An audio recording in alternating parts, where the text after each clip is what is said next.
کے اس فرمان میں آگے بیان فرمایا من آمن باللہ، جو اللہ پر ایمان رکھتا ہو.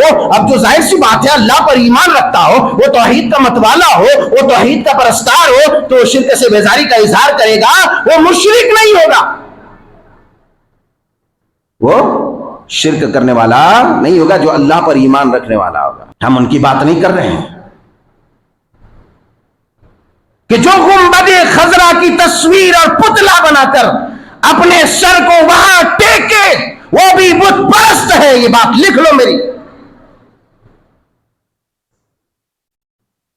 گنبد خضرا نبی صلی اللہ علیہ وسلم کے مقبرے مبارک کے اوپر جو گنبد بنا ہے ہرا ہرا، یا پھر کعبۃ اللہ کی تصویر بنا کر کے اگر کوئی اس کے سامنے جھکتا ہے، سجدہ ریز ہوتا ہے، اپنی پیشانی کو ٹیکتا ہے، تو وہ بھی مشرک ہے. یہ بات لکھ لو میری، وہ بھی مشرک ہے.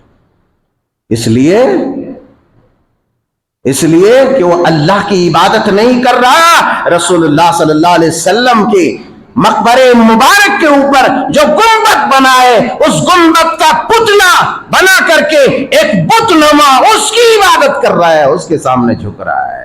من آمن باللہ والیوم الآخر، جو اللہ پر اور آخرت پر ایمان رکھتا ہو. اچھا، جو اللہ اور آخرت پر ایمان رکھتا ہے اس کا کیا حال ہوگا؟